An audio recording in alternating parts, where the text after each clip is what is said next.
Welcome to the What Now podcast. I'm your host, Amanda Powers. Follow along as I figure out how to go from feeling lost and at a crossroads in my life to hopefully, eventually, being found.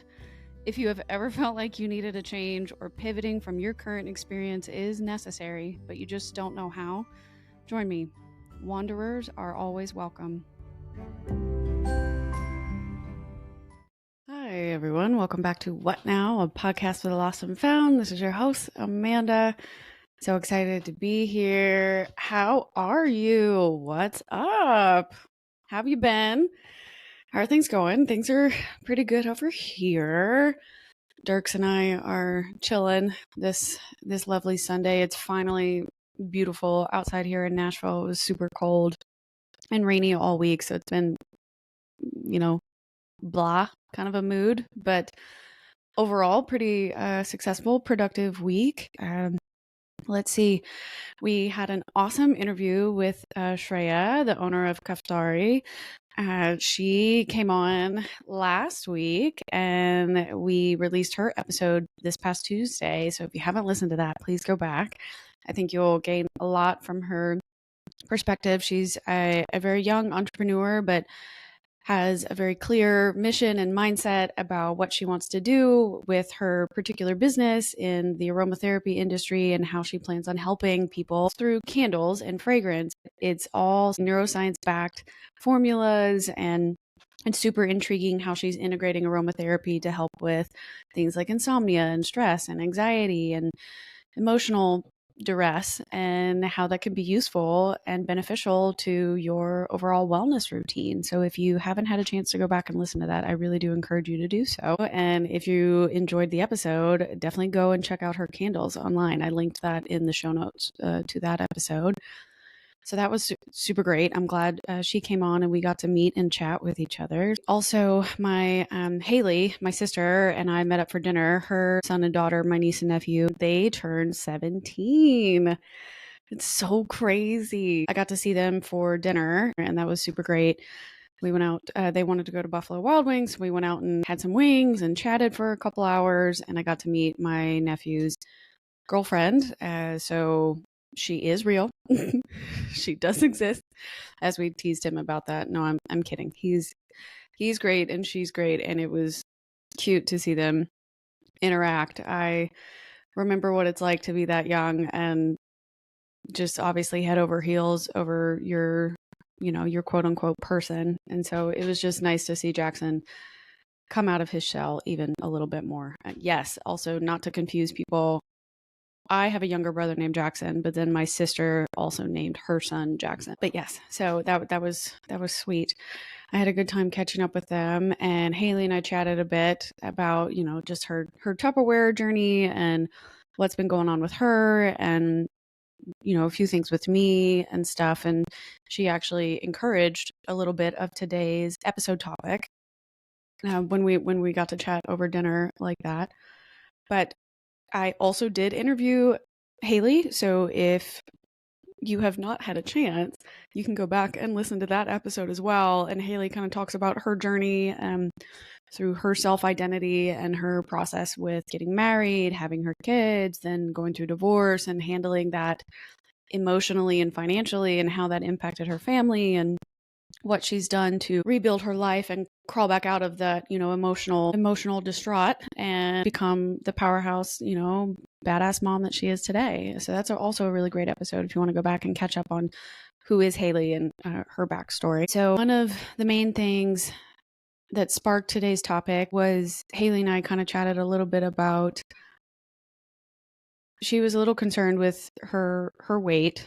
And so we chatted a little bit about like body dysmorphia and issues we've had as women, and, the concerns that you're constantly dealing with, and battling throughout your life. Like you're going to go through phases. Obviously, I'm sure men go through phases as well, but particularly I can only speak from a female's perspective, clearly, since that's how I identify. But we chatted a little bit about that, and then we chatted a little bit about, she was asking me, what do you want to talk about? I can't wait to hear next week, what's up, what's coming. And I told her I was kind of bouncing between body dysmorphia discussion and how to build your intuition and trust your gut. and learn what that actually feels like and what does that mean, and the intelligence factor behind your actual GI tract and where that comes from, and the physiology of your body and how that particular section of your body communicates to the rest of you is super fascinating. So I was kind of nerding out a little bit, but I felt like both of those topics, while mildly related, weren't intricate together or congruent together, I guess, enough to be one topic. Have to be two separate topics. But after chatting with Hayley, I ended up chatting with my mom, and my mom came in town and stayed for a few days, not necessarily unexpectedly, but a bit longer than she had originally intended, and I'll get into that story. But once my mom arrived, I knew that the first two topics I talked about with Hayley weren't going to fit. And one of the main things I said to my sister was just that when I come on the podcast, what I want to talk about, yes, I plan out what I want to talk about, and I have a general outline of things that I want to say, and I have ideas written down. As you've heard me discuss in various episodes, that I do plan this out to a certain extent, but when it gets down to recording day and it's just me, I'm typically going to talk about what's on my heart that week and what I believe I can truly dive into, what I've actually been thinking about the most, what impacted me most significantly. So even if I came up with 3 different ideas during the week, I'm not going to talk about all 3. I'm only going to talk about the one in particular. And all this to say, Hayley sparked the interest. My mom coming solidified the topic, and then the research and introspective stuff that I did on my own helped me build the outline for today's topic. So that's kind of how I'm breaking down what I want to say today. But today is still health related and body related, but it's not as hyper, female specific for body dysmorphia, and it's not relationship specific like trusting your intuition and listening to yourself and learning how to set a boundary or not, or depending on what's going on in the context of your situation. So it's not like that, but I want to talk about how investing in your health is worth it, and investing in, whether you're healthy right now or not, or you're kind of in a mixed position or not, investing in your health is worth the fee up front. And so, Amanda, what do you mean? What kind of fee? Why am I paying for my health? What are you talking about? And I kind of want to get into this because I heard about this particular topic through actually a finance podcast and then a separate podcast from Eddie Pinero, where they talked about fees versus fines and how those particular items show up in your financial life and planning for investments in your future. But then Eddie kind of converted fee versus fines as a subject matter for all aspects of your life, not just your financial aspect of your life. And I am kind of taking that idea and applying it here to what I learned this week about investing in your health and not taking your body for granted, even if you are upset with it in the moment, right? So we're going to talk about that and how that has kind of impacted us. And I'm sorry, where I sit in my office is just a pretty much a wooden chair. There's not a lot of padding on the seating, and so every time I move, it creaks. I apologize if you can hear that. Anyway, so today we're talking about investing in your health is worth the fee, and what does that mean, and how do you apply that? But to get that started, I'll kind of go into those two particular topics. So originally, the reason I wanted to talk about health and investing in your health and taking care of your body is because this week my mom came in town. She was not here to visit me. She was bringing a friend from her hometown to Nashville. Nashville has some of the best hospital systems and providers in the nation here, and one of my mom's friends has fallen severely ill with liver cirrhosis. She previously was not taking care of herself and is believed to be genetically predispositioned for liver issues. And unfortunately, her liver has started to fail. And my mom's friend does not get a lot of good healthcare access where they live. And so my mom offered to drive her to Vanderbilt to take her in for an appointment. And when they get there, she's in a lot of pain, and it's they have to wait a really long time to get in to see any of her doctors. And what they thought was going to be a one-day appointment to do a blood test and ideally make a scheduled plan for the next phase of getting her friend onto the organ transplant waitlist ended up being a 5-day visit, lots of additional testing, lots of additional considerations and procedures that have to be put in place, and getting her back on track. I did not realize the extent of what it actually takes to get onto an organ transplant or organ donor waitlist. And apparently there are, especially for livers, there are classes that you have to take, essentially like getting you ready for, as if you have to be clean for 6 months, absolutely no additional substances. You have to prove that through blood tests every month until the 6th month is finished. You have to take additional classes that prepare you mentally and emotionally to become a transplant recipient and prepare you for the lifestyle changes that are about to happen in order to keep that transplant. And you are evaluated for your eligibility throughout that entire process. And we didn't realize that. And unfortunately, my mom's friend did not get the support that she needed until she got here.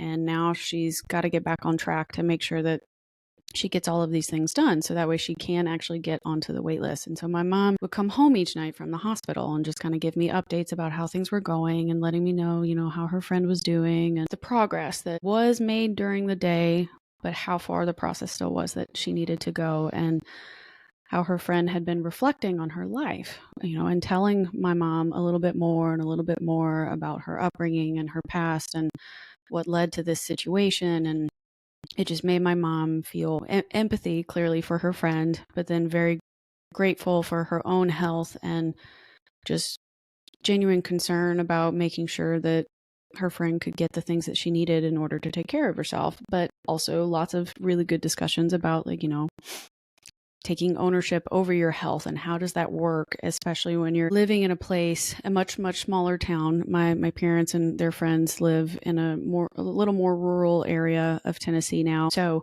they don't have access to always the nicest foods or the best gyms or the best nutritionists or doctors or et cetera in their town.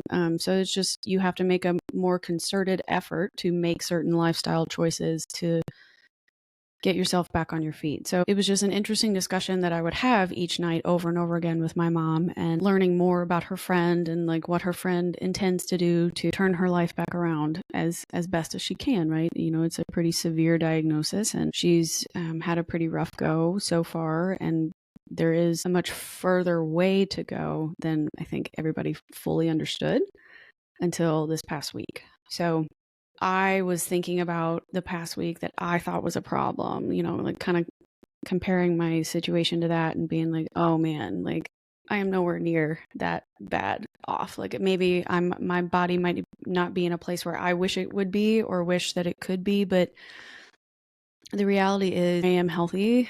I am functional. I am able to take care of myself. I'm able to live independently. I am able to bathe and eat and have bodily functions on my own and conduct, my life and movement in ways that I want to do so. And it is a privilege to be able to move your body like that and to take care of your body like that. And so it was a huge perspective shift and a big reminder to me about how everything you do in this life affects your future self. Every choice that you make is either impacts your future situations, either positively or negatively, depending on whatever it is that you want to do. You can either have a short-term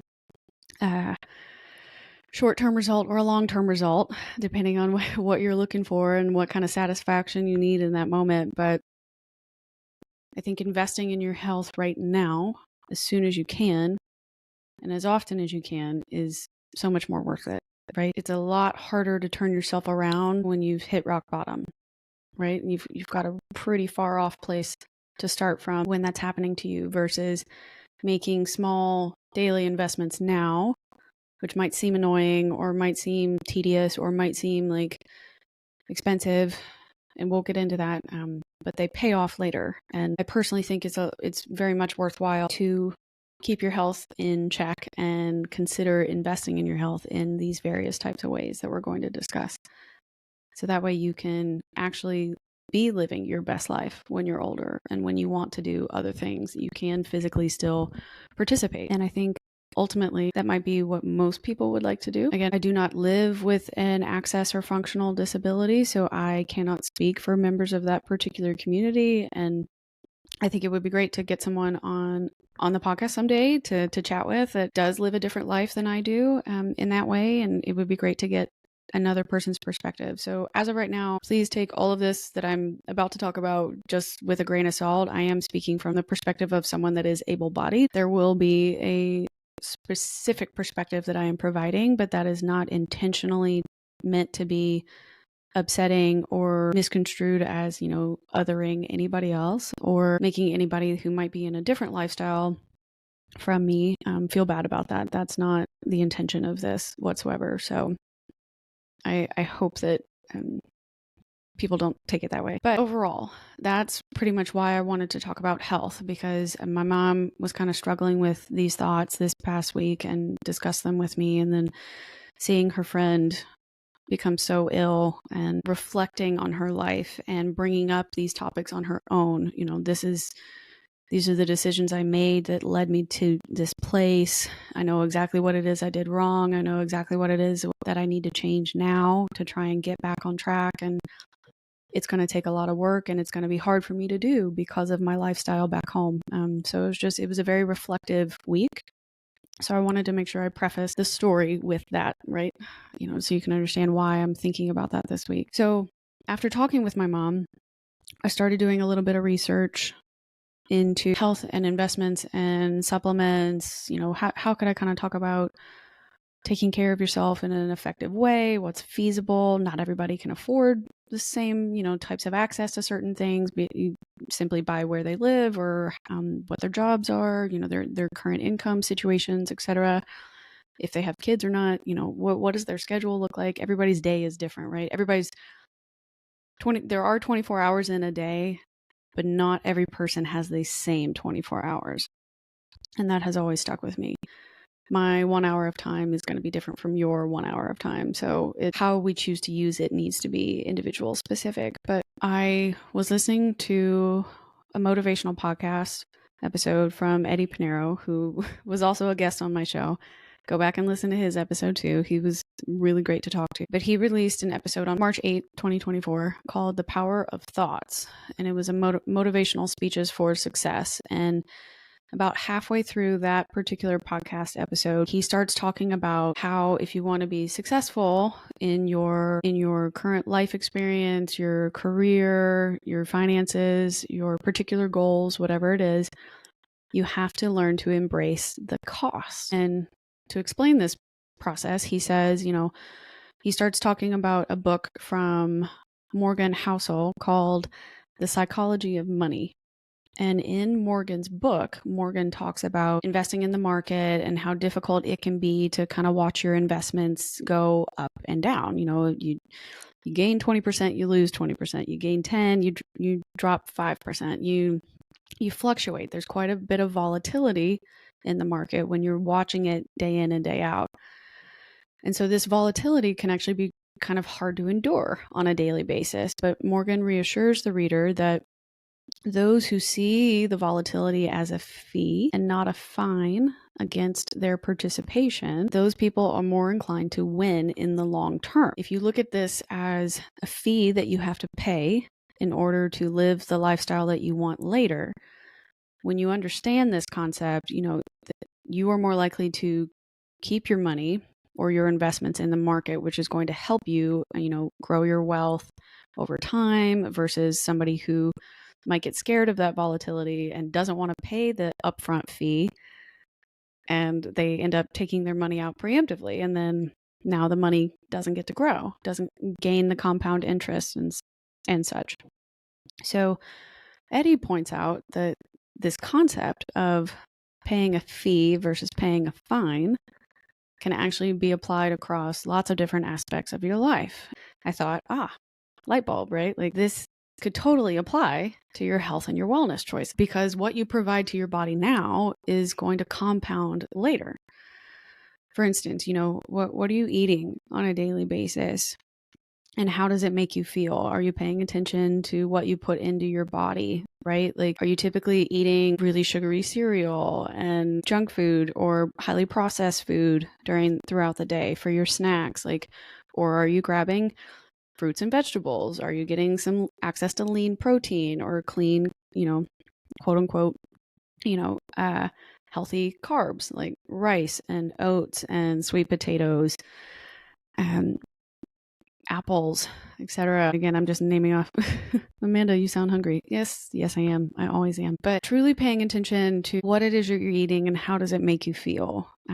Understanding I think the term is called biofeedback. And again, I also disclaimer, not a professional nutritionist, not a professional dietitian. I am not sitting here trying to recommend diets to you. That would technically be illegal without having your proper training and education. So that is not something I'm doing. We're just strictly talking about the concept of what do you eat in a day and how does it make you feel? Because the calories in are going to be expended to, provide your body energy throughout the day, depending on your movement and your activity level. So determining how you want to fuel your body does provide a short-term investment. Maybe you don't like eating the broccoli, or you don't like eating the kale or the salmon or the chicken, whichever.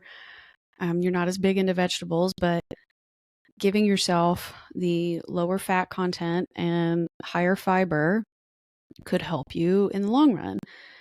Especially as a woman, it's really important to make sure you're still eating protein daily. And if you're actively going to the gym and stuff like that, you're going to want, a minimum of like 100 grams a day. And there are ways to get that in without having to only eat pure meat. You can get there if you're, a vegetarian or vegan, but it just takes extra steps and extra time to really think through those choices. Versus I'm going to eat a microwave burrito and a Diet Coke and call it a day, kind of a thing. So there are ways that you can invest in your body in the short term, because now that I'm eating very specifically to help my body and fuel cell renewal and cell turnover and my metabolism, etc., I feel like I have a little more energy. I'm preparing myself better for my workouts. I can go in and see that I'm lasting longer. I'm lifting more weight. I feel stronger when I'm fueling my body in a way that helps me process nutrients in the best way possible. That short-term investment, yes, it might be a little more expensive to buy certain food items. If I'm able to find something that's organic or locally grown or less processed, sometimes that does end up being a bit more expensive. Maybe I'm bored with that meal. I don't like it as much, but the cleanness of that particular meal helps me feel more regular. It helps me, sleep better at night because I did eat enough and I'm not going to bed actually starving, right? Not going to bed on a sugar high and then not actually sleeping through the night because of that. So it can compound itself over and over again. So that's one way that you can compound future investment and compound benefits for yourself, is thinking about what are you eating? And I'm not talking about a specific diet. I'm not encouraging like you need to go paleo, you need to do keto, you need to be purely vegetarian, you need to be purely pescatarian, etc. I'm not.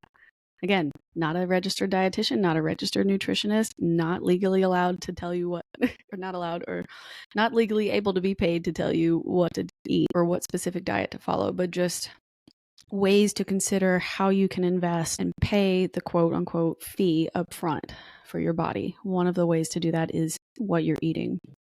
Another way that this might show up and help compound your investment later would be, to consider what supplements are you taking and how do they affect your mood and your functioning. For me, I do make the choice to invest in spending money on supplements. I don't buy them every month, but I do spend money on, specifically, I buy a lot from 22 Nutrition. That's a US based and small business owned operation out of Colorado.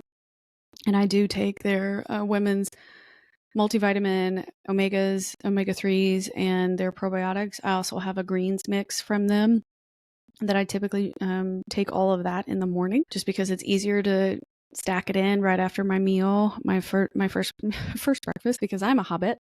No, I usually do that in the morning because it's right there. It's in my cabinet and it's almost mindless, right? Like I just make sure I'm always getting that in.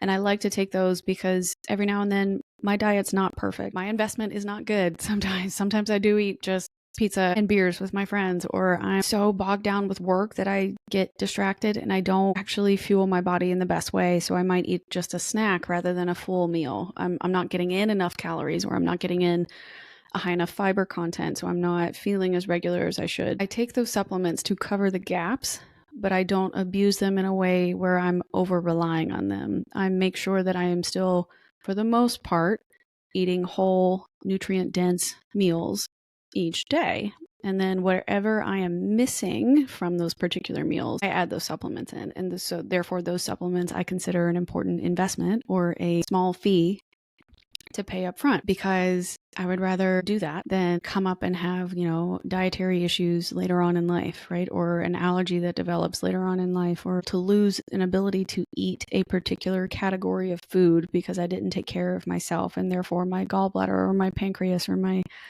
stomach starts to have problems, and then I have to adjust my lifestyle completely because I didn't take the time to invest in taking care of my micronutrients inside of my body, kind of a thing, right? So it all plays back into each other. Another way that you could be investing in your body, or consider investing or paying a fee up front, that kind of concept, is through your exercise. So how often are you exercising? What type of exercise are you doing? Do you even enjoy that particular type of exercise, right? Like, are you getting the minimum of 30 minutes of movement per day? This one actually, I think, could end up being the cheapest option, because I don't think you necessarily need to have a gym membership to conduct exercise or anything like that. During COVID, all of the gyms were shut down in Philadelphia, so I did not actually do as much weightlifting as I normally would. So the only things I had at my house were whatever was heaviest in my house. And so I did body weight workouts and jump rope, and I had a few dumbbells, but mainly would buy the heaviest laundry soap or, boxes of things that I possibly could, and use that for weights when I was, around the house, and going for walks and, dancing and doing yoga and stretching and finding ways to move my body when I could not do it in the way that I had been used to, right?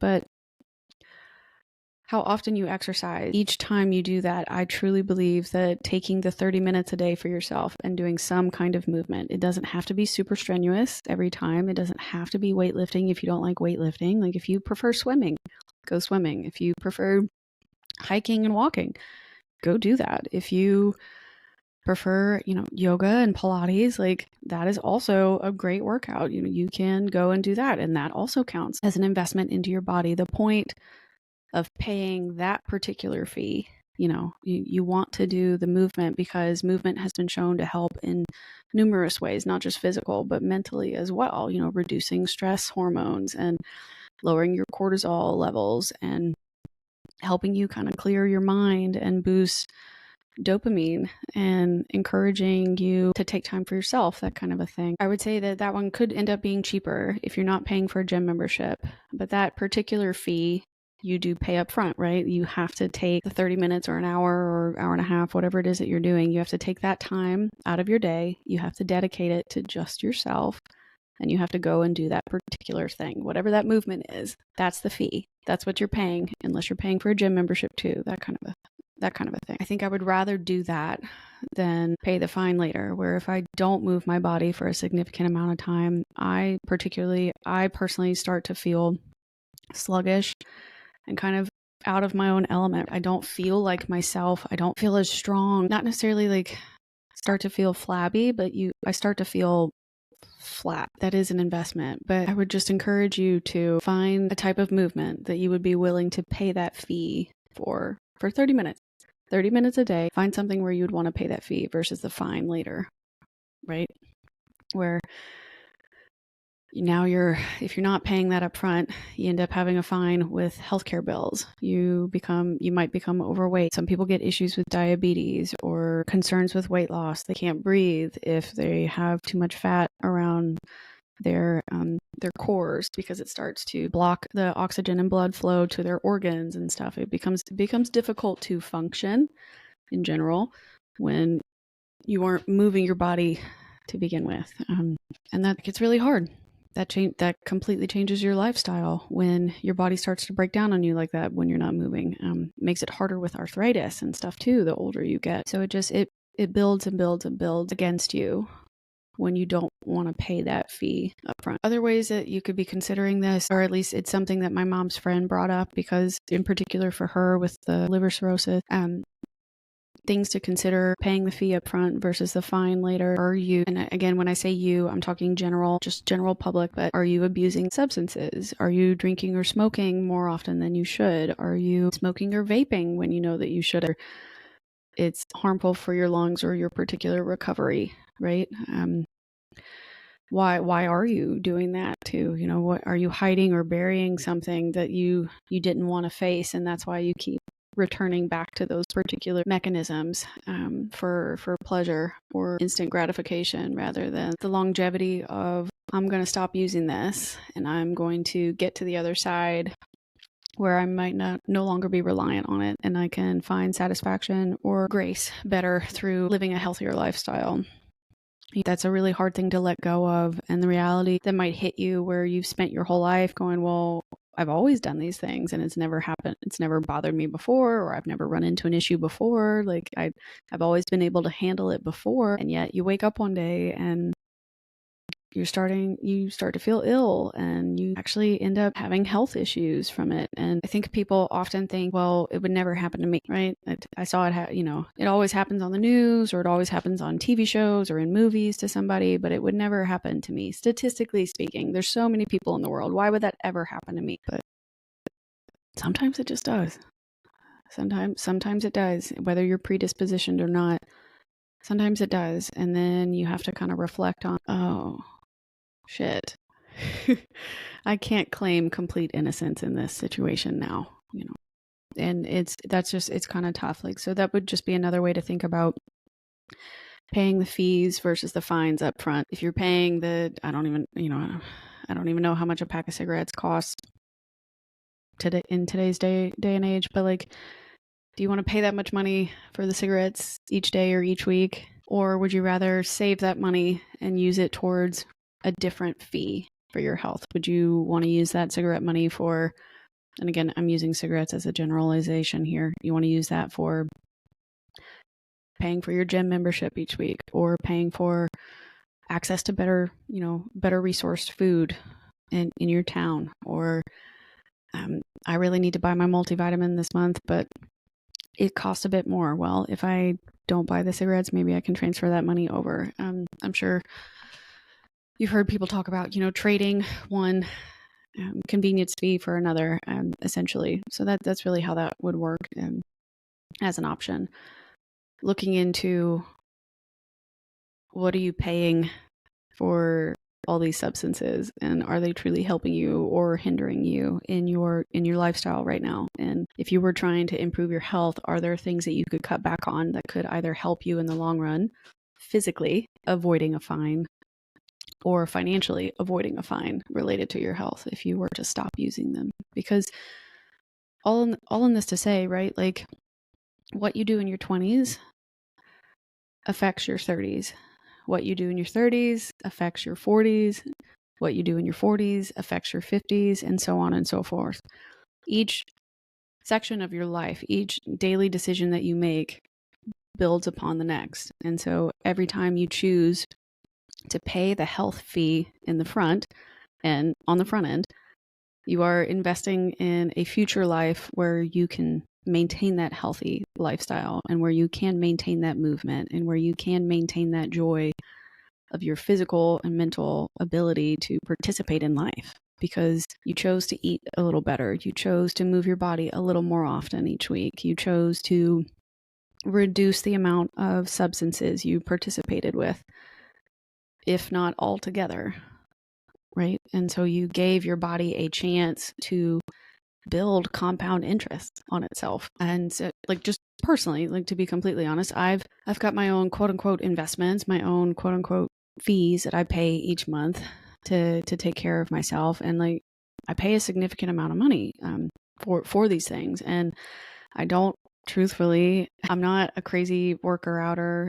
I'm not a crazy fitness person. Yes, I care about my health, but I'm not going over the top. And I think that's mostly from me learning how to balance what it is I want to do and what it is I know is important to me. But the personal investments that I do make each month, like I do have a Peloton. So I ride my bike or pay for that membership, so that way I have those classes at my fingertips. I can take my phone with me anywhere and use the app at any time. I also have 2 specific workout plan apps. So I do follow and pay for the Evolve You app from Chrissy Chella, and I have the DBFT app, or I think it might be called the BFit app from DBFT, which is owned by Desby.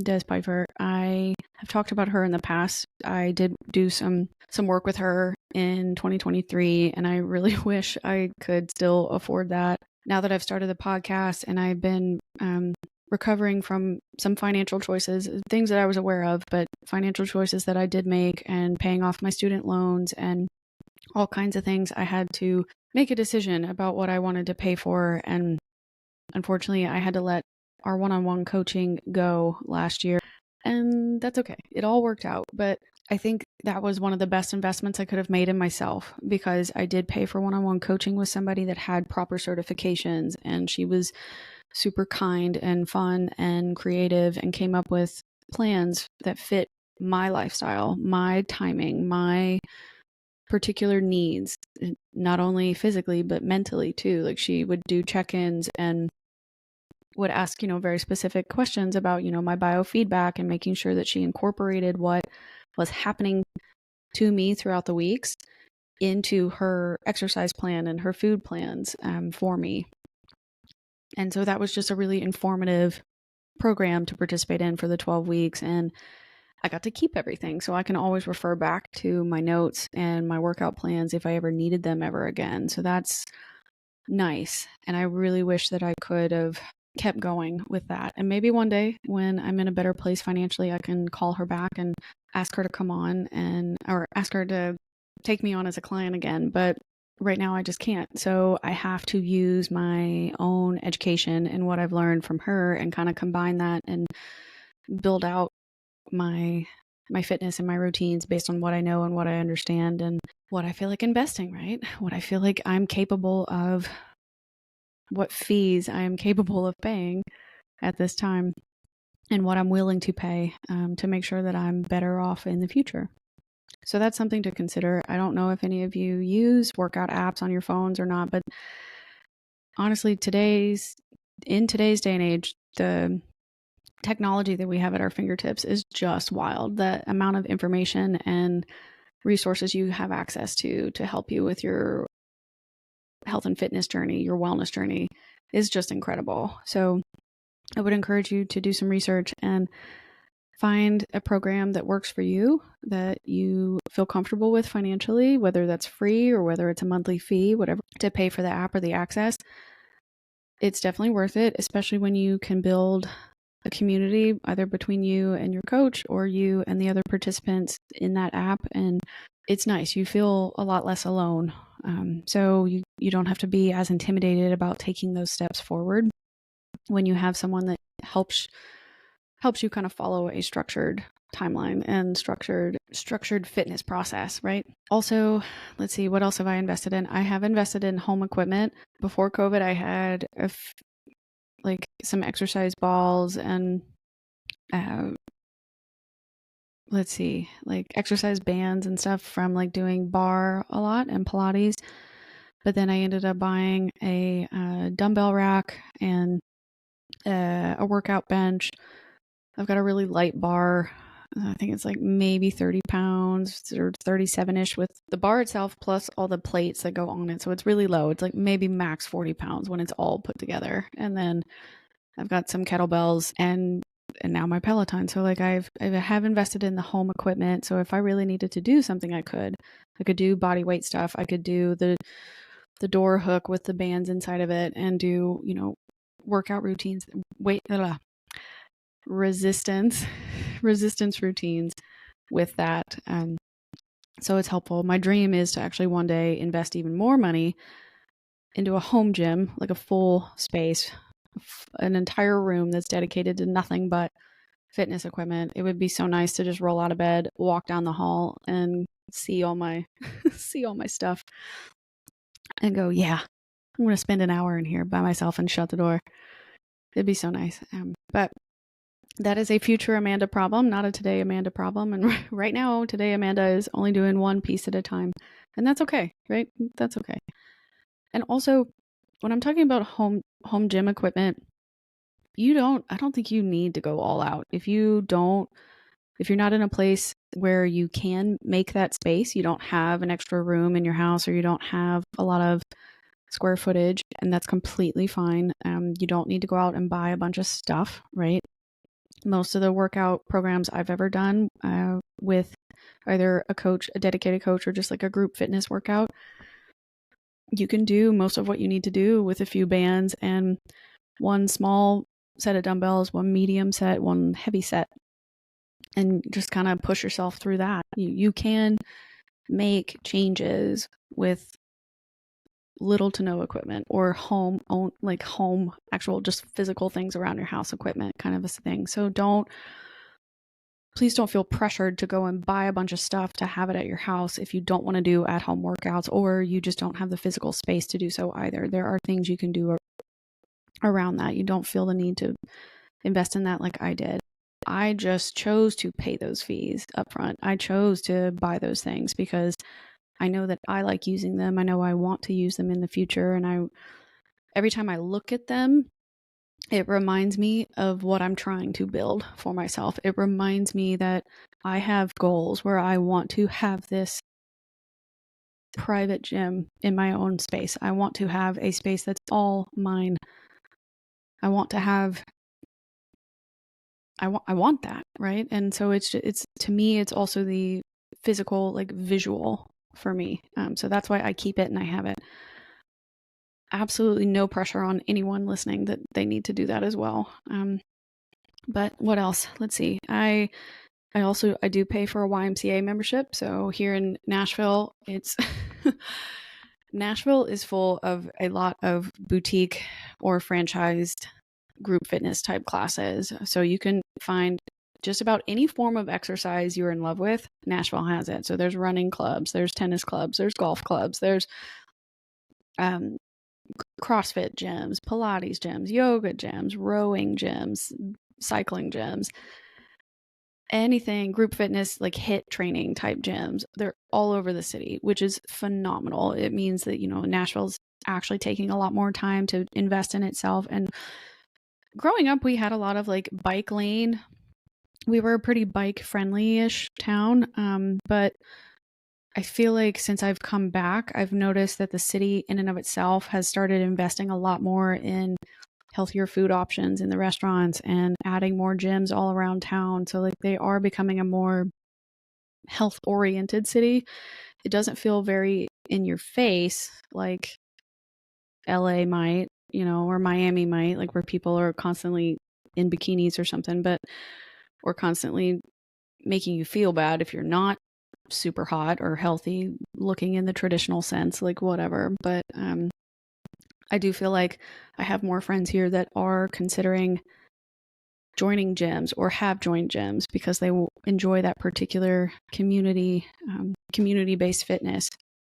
So I would encourage you, if you would like to invest in something like that, look around and find a particular gym membership that you know that you would actually participate in. Gyms can be, boutique gyms in particular like that can be very expensive. I joined the YMCA because I know financially that's the easiest thing for me to pay for. The YMCAs do have, for those of you that have kids, they do have childcare. They have the swimming pools. They do summer camps there. They have the separated, saunas and steam rooms. They have basketball courts, tennis courts at the various locations. Just kind of depends which one you're at. So they have large facilities with free weights and functional strength training weight rooms. They do have some group fitness classes as well. And so you're only paying that one monthly fee for access to everything. versus some gyms base it on if you want access to only the weights, or you want the weights and group fitness, or if you want the weights, group fitness, and the accessories like the saunas and the chairs and the additional benefits. So they will have you pay for tier level stuff. I don't do that. I can't afford that. Just totally honest. So I don't do that, but I do pay for a gym membership. What else? We already talked about supplements in general. So like I do take the 22 nutrition supplements when I can. I would also say this isn't fully fitness related, but I do pay for good skincare. So I do pay a little bit more for my nighttime and my morning routines, kind of a thing, when I'm washing my face and how I protect my skin. So I do invest in and absolutely love sunscreens. I'm kind of a dork. I have like 6 or 7 different bottles of sunscreen from all different brands because one, I am very pale and always need sunscreen, and so do you. Throughout the year, you should always be wearing sunscreen every single day, and you should be reapplying it. That's my soapbox. I will die on that hill.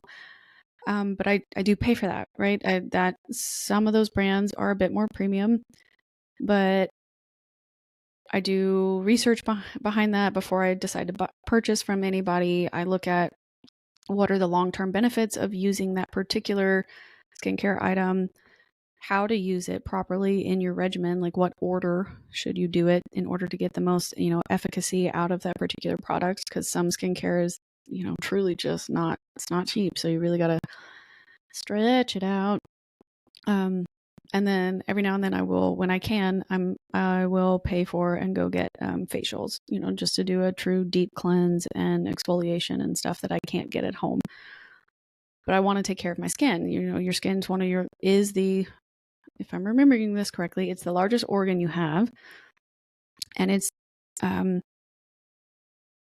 very, very difficult to replace, right? Like if you ended up getting skin cancer, that can, especially for somebody like me who already has a lot of freckles and is pale, I'm going to be more prone to certain types of skin cancers, and that can be dangerous and can spread very quickly. So I have to take skincare pretty seriously. And so I do invest and, pay the fee of protecting my skin ahead of time versus paying a fine of cancer treatment and medical bills later.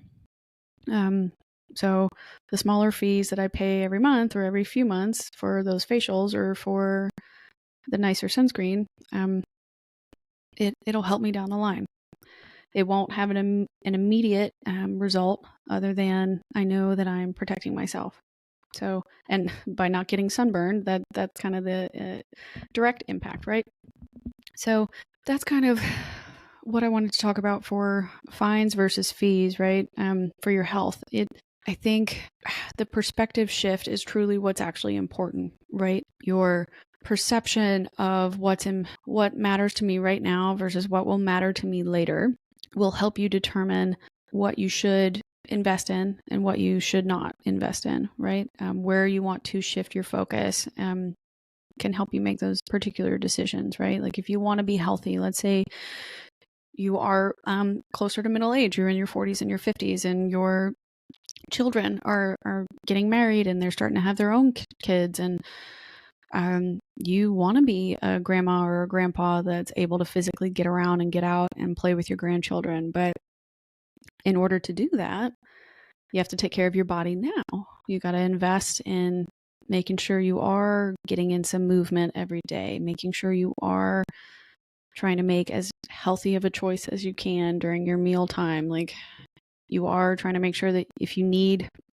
supplements for your arthritis and your joints, you're taking those things for your heart, and for your heart and your joints. And if you are worried about your lung function and your liver function and your kidney function, those could be things where you let go of certain substances that no longer serve you, or make it much, much harder for your current medications to work properly. You got to weigh those pros and cons and consider which fees would you be willing to pay to avoid fines in the future, especially related to your health. I would like to caution though, just because we are considering paying the fees up front for our health. We don't want to get stuck on that slippery slope of where we go to the other extreme where, okay, I'm shifting my mindset now about fines versus fees for my health. But in order to do that, I'm going to start exercising every single day, 7 days a week for an hour plus or 2 hours plus. I'm going to start really restricting my diet. Like, oh, I can't have this anymore. I can't have that anymore. I can't consume this. I can only consume these things. I can't go out to eat with my friends anymore. I can't do this. I can't do that. If you start to let exercise control you, you've lost. That's a fee no one wants to pay, right? That's a mental health slippery slope as well. Because exercise cannot replace coping skills. So if you were doing something previously, like, overeating or emotional eating, taking substances to avoid things, to make yourself feel better, replacing those things with extreme exercise as part of that pendulum swing, going to the complete opposite end, it's going to be dangerous. You can't let exercise then be used to control you because you have no other coping skills in place to help you build out the life that you're trying to invest in. Exercise is great for establishing me time, and building yourself back up if you were previously injured or you haven't ever really stepped into a gym before and you're wanting to create this new lifestyle where you're learning about physical fitness and weightlifting and how to properly engage your body and your core for these functional movements. That is good. That is how it should. That is a great benefit and a technique that needs to be incorporated in any type of functional fitness training. But exercise itself is not meant to be a genuine mental health tool, right? It's great that one of the benefits of adding exercise into your lifestyle is that you do get increased mood. You sleep better, you boost your dopamine levels, but strictly using exercise as your only coping mechanism could be a slippery slope. The only form of therapy that is going to be truly effective, I think, for that sense, is genuine therapy. Exercise alone cannot be the only thing that you rely on to maintain your mental health. I worry that it could lead you to a place where you end up abusing exercise the way some people may have abused previous choices, either abusing food or abusing substances to the point that it harms you, right? And that's where I think actual therapy, working hand in hand with adding exercise into your life, is truly the best way to go about it. Because not only are you paying the fee for your physical health, you pay the fee for your mental health to help you down the line. So that way the future version of you that you're trying to get to can be the best version that you could have hoped for because you took those steps hand in hand together and didn't try to abuse one over the other. If that makes sense. The best way to keep exercise consistent through your life is not to view it as a punishment in your life, or not as a punishment for how you acted during the week or over the weekend, because punishment's going to ruin that consistency for you. Nobody is absolutely perfect. Nobody is going to get everything right every single time. And no one has, not even professional athletes, not these paid Instagram fitness influencers, not your coaches or any of the coaches that I follow on the apps that I use either. No. Anybody that says they're completely motivated and 100% dedicated every single day they're lying. There's no way. But when you build in that habit and tell yourself, you start believing the stories that you tell yourself that I am the type of person that will dedicate an hour to myself and allow myself to go and move my body. I am the type of person that wants these things. I am the type of person that wants to be healthy in their future. When you have that type of dedication built up, motivation can wax and wane, but because you've stayed dedicated to that future version of yourself, you can keep going consistently. You can keep your fitness journey moving forward. Even if you take a pause, you go on vacation, or you take a pause because you get injured and you have to recover, or you take a pause because maybe you're pregnant and you have to, go through physical changes that require you to change your lifestyle and your technique anyway. Totally fine.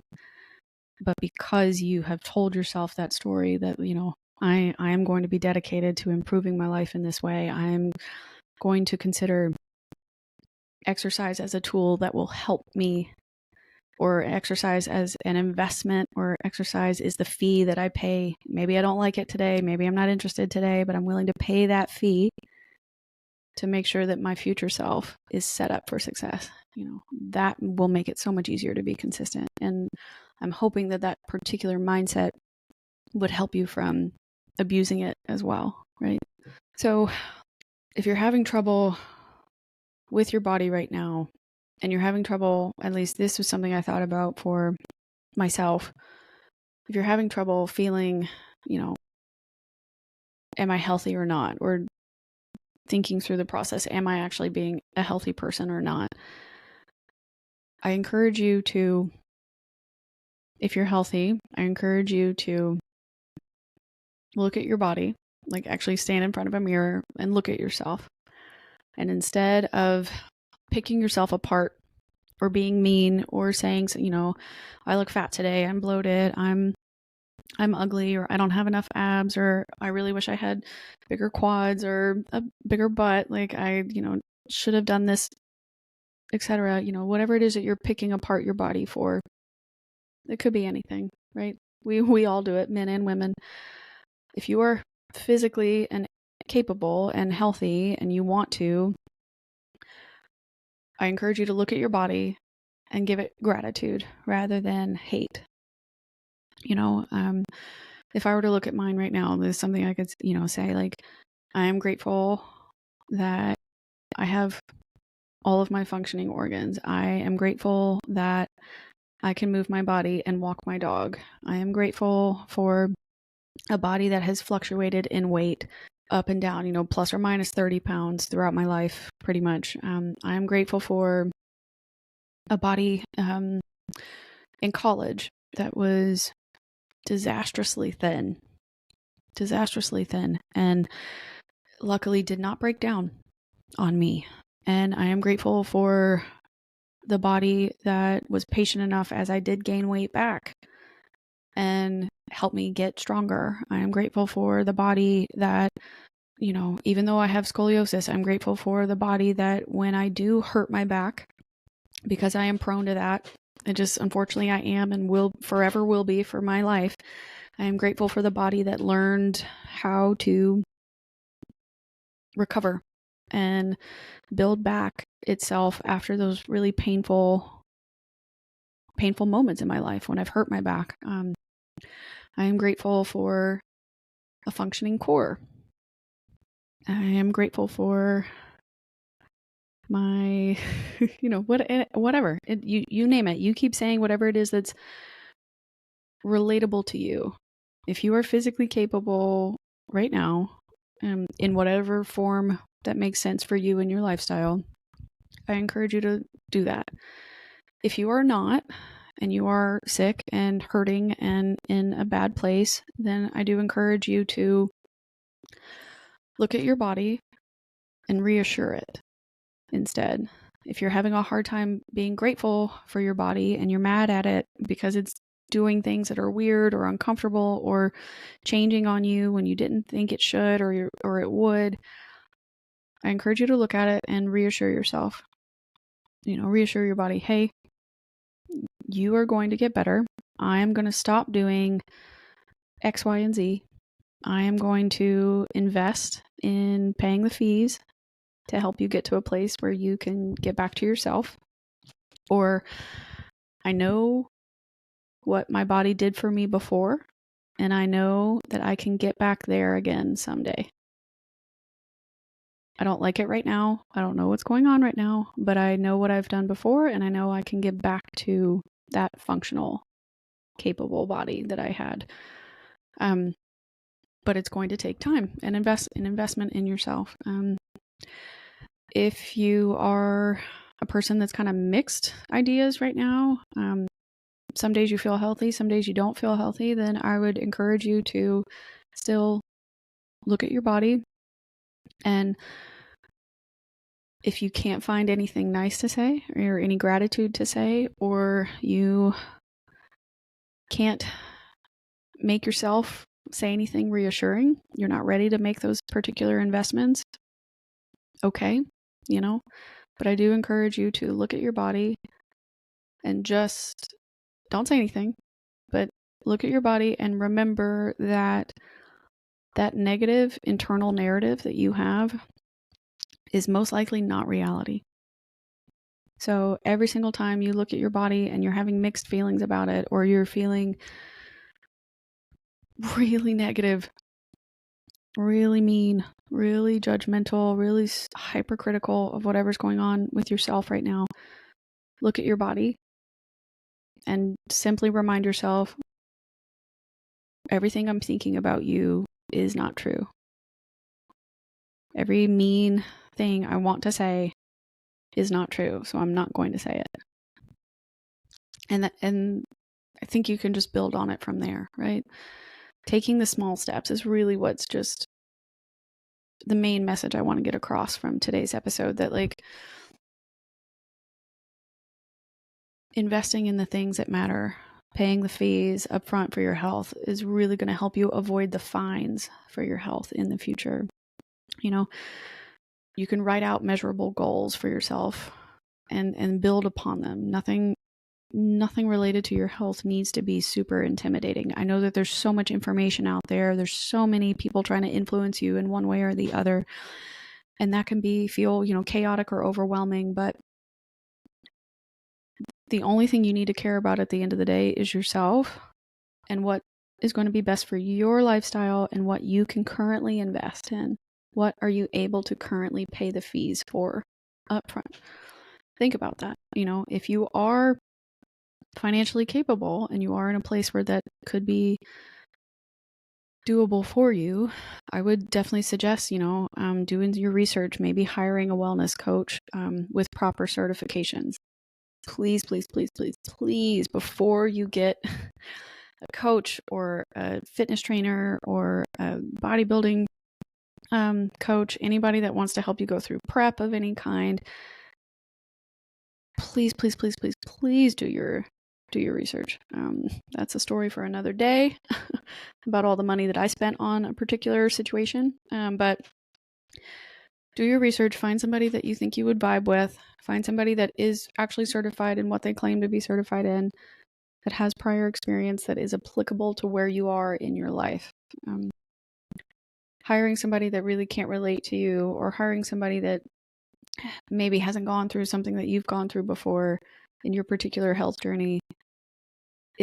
I'm sure they are nice people. I'm sure they have a lot that they could help you with, but making sure that you find the right person for you is so, so, so crucial.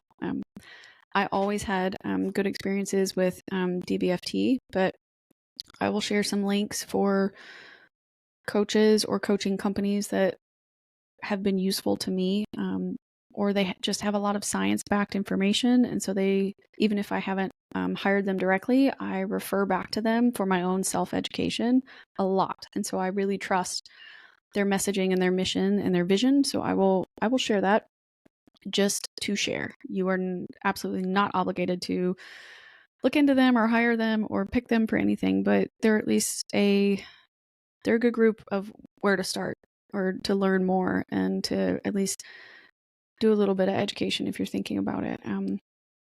And if you're not in the financial place to hire somebody, that's also completely fine. There's so many resources online or on social or on YouTube with free workouts. A lot of people have smart TVs these days, so a lot of smart TVs have built-in workout apps that you can follow. I know Apple TV has a built-in app, and my mom has used it before for her home workouts.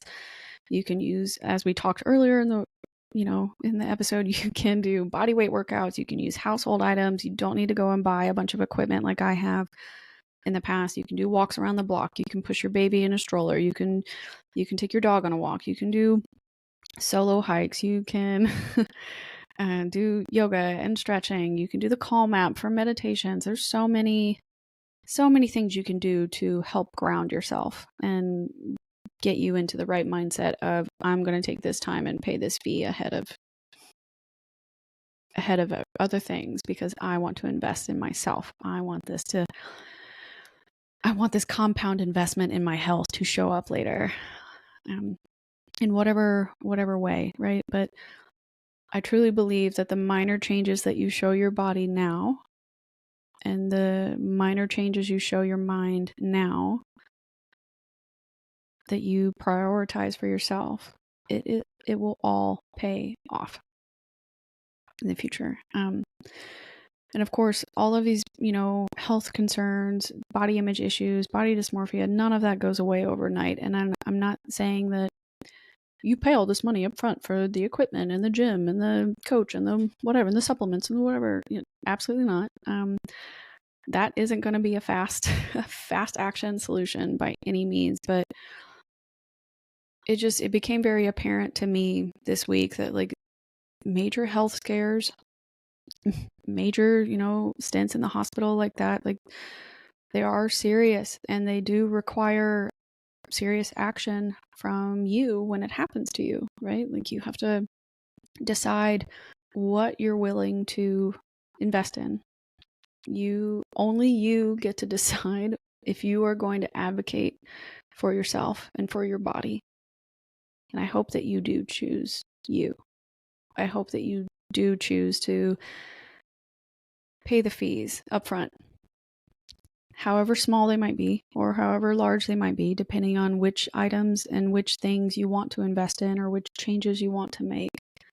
But I truly hope that you do advocate for your health and you take the time to take care of yourself in a way that makes sense for your lifestyle and your current, financial situation, your current environment that you live in.